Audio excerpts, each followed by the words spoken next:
Hello, this is Chetan Narula reporting for Cricket World, and my pit stop is of course the Firoz Shah Kotla in Delhi, which is behind me, the stadium. You can see it's full of commotion, a lot of preparations going on. It is Delhi Daredevils' second home game of the season tomorrow, that is Friday, and they'll be playing host to the Kolkata Knight Riders. A lot of things going on in concerns to what is happening in the Indian Premier League in the last 7 to 10 days. But first, let's just talk about how the points table is looking. And we have CSK, who have 10 points after playing 6 matches, who are sitting on top, but they are equal on points with Kings 11 Punjab, who also have played 6 games and 10 points, both sides with 5 victories each. Sunrisers Hyderabad are third with 8 points, and this is Thursday. We're talking about Thursday afternoon. And then Kolkata Knight Riders and Rajasthan Royals on 6 points each. Royal Challengers Bangalore, just the 2 wins from 6 matches, 4 points, and 4 points from 6 games. That's not really great for Virat Kohli's team. They play 6th, and Mumbai Indians and Delhi Daredevils with 2 points each are the last 2 teams of the table. Mumbai Indians have only beaten Royal Challengers Bangalore, and Delhi Daredevils have only beaten Mumbai Indians in the competition so far. So a lot of cricket yet to be played, but just let's take a look back at what has happened for the particular teams in that respective order. We have Chennai Super Kings. Well, they've had a change in venue, but that hasn't necessarily meant a change in fortunes for them. They still managed to win in last overs. The heroics continue. Ambati Rayudu has hit some superb form, 2 half-centuries for him. Shane Watson hitting 100 in there as well, and MS Dhoni 2 half-centuries for him as well. Beat Rajasthan Royals easily. Sunrisers Hyderabad with a bit more difficulty. And last night, Royal Challengers Bangalore, MS Dhoni bringing out the finisher from the cupboard. What a game that was. 75 odd needed from the last 5 or 6 overs, and yet Chennai Super Kings got across the finish line. Kings 11 Punjab, they've been riding high on the exploits of Chris Gayle and KL Rahul. Chris Gayle with the 2 half-centuries and 100 in his last 3 matches. Didn't play the last game against Delhi. KL Rahul also scoring some good runs. They've won 5 out of 6 matches, but still a few concerns there. Yuvraj Singh's form is tapering off. He's not looking very good in the middle. Always looks to be struggling a bit. But Ashwin is making clever changes. He's pushed up Mayank Agarwal, pushed up Karun Nair to give a bit more momentum to the middle order. And with the ball as well, he's making a lot of clever changes, bringing in Mohit Sharma, bringing in Ankit Rajput, and using Mujibur Rahman, the 17-year-old mystery spinner, as a strike bowler in the start, in the middle overs, and at the death. So it's working at the moment, and their only loss has so far come against the Royal Challengers Bangalore, beaten by the genius of AB de Villiers, and there is no shame in that.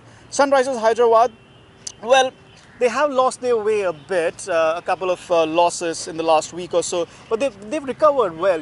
We saw that in the defense of just 118 runs at the Wankhede, which is, one of the grounds where with the dew in the evening, you can chase even 180, 190. So to defend that with their bowling attack, which is looking very good, Bhuvneshwar Kumar missed that match, but Siddharth Kaul and you have Rashid Khan, they just put their hands up. But a special mention has to go to Kane Williamson. Their batting isn't really firing that much. Shikhar Dhawan had a bit of an injury.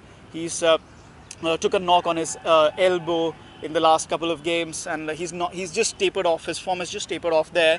Manish Pandey, start and stop innings. The middle order still a work in progress, but Kane Williamson, both with the bat and as well as his captaincy, has really impressed. Kolkata Knight Riders, well, a bit of loss of momentum for them as well. 190 odd they scored against Kings 11 Punjab at their home ground, but the rain robbed them, as also Chris Gayle, because he was going berserk, scored a half-century. But they're looking like a package together, which is starting to gain as the tournament is progressing. Dinesh Karthik is growing in his role as batsman and captain with every outing. Their batting is starting to click. They're using Sunil Narine as the pinch hitter up top. Then you have Chris Lynn, who's starting to find his form. He's been explosive in the last couple of games, as has been Robin Uthappa. But the X factor for them has been Nitish Rana, who's playing the all-rounder role, who's going berserk, coming in at number 4, number 5, and he's single-handedly won them a couple of games at least this season already. And let me tell you, we're just not even halfway through to the tournament, and I can bet Nitish Rana will soon be making his name or progress into the Indian team. I have good money that he will be picked in the Indian team for the T20 series on the tour of Ireland and England.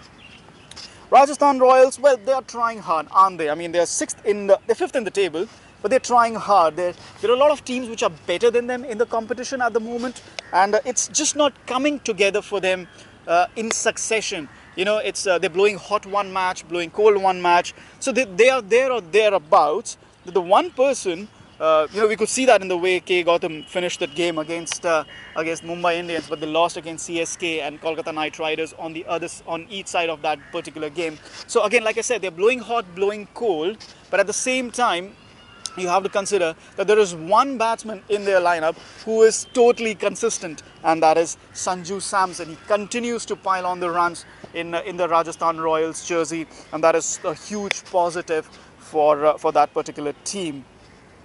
Let's talk about the Royal Challengers Bangalore. Again, they took a beating yesterday.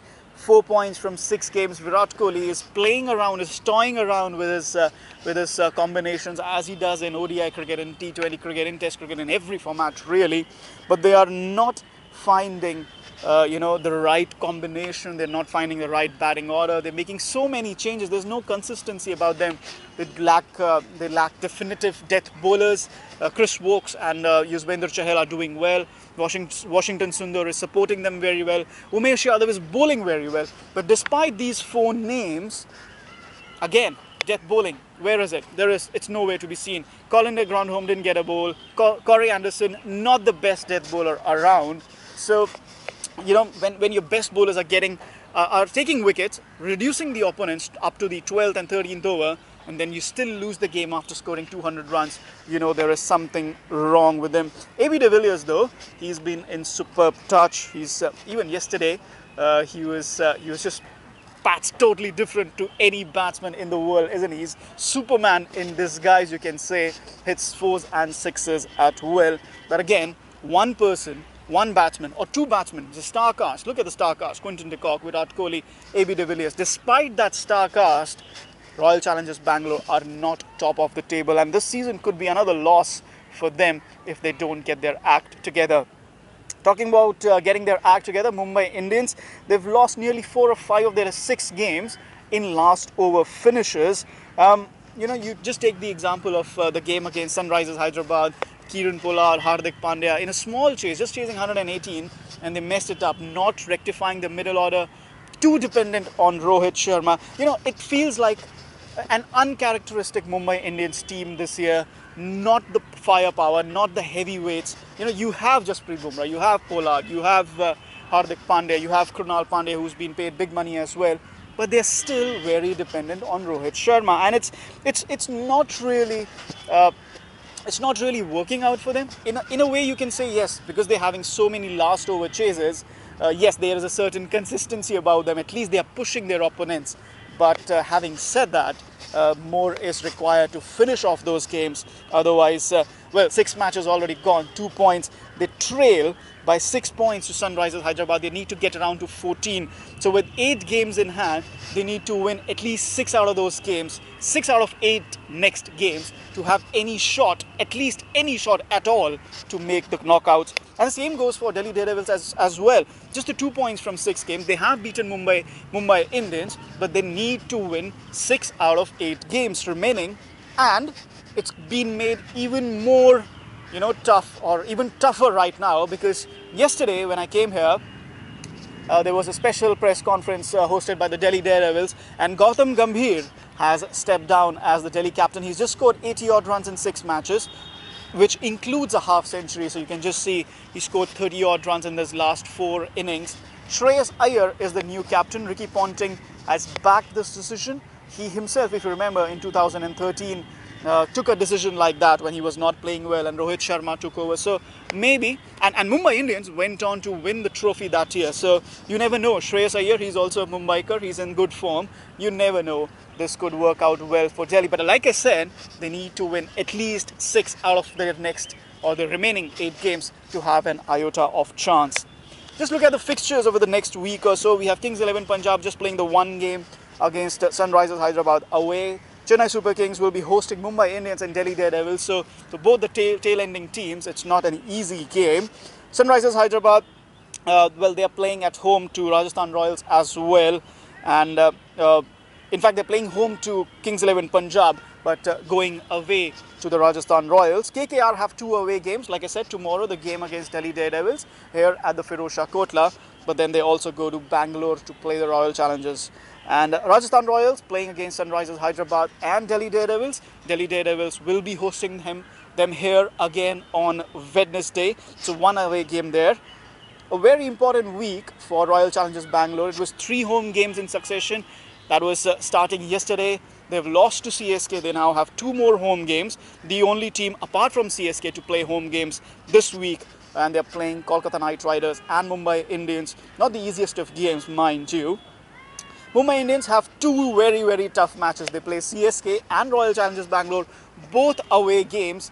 And you just get the feeling that at the end of this week, at least one team will be out of contention, because Delhi play Kolkata Knight Riders at home tomorrow, that is Friday. Then they go to CSK, to Pune to play Chennai, and then they play Rajasthan Royals here on Wednesday. So, you know, RCB, Mumbai Indians, Delhi Daredevils, the stakes couldn't be higher in this week. And like I said, the gut feeling is that at least one of these 3 teams will be out of contention by this time next week.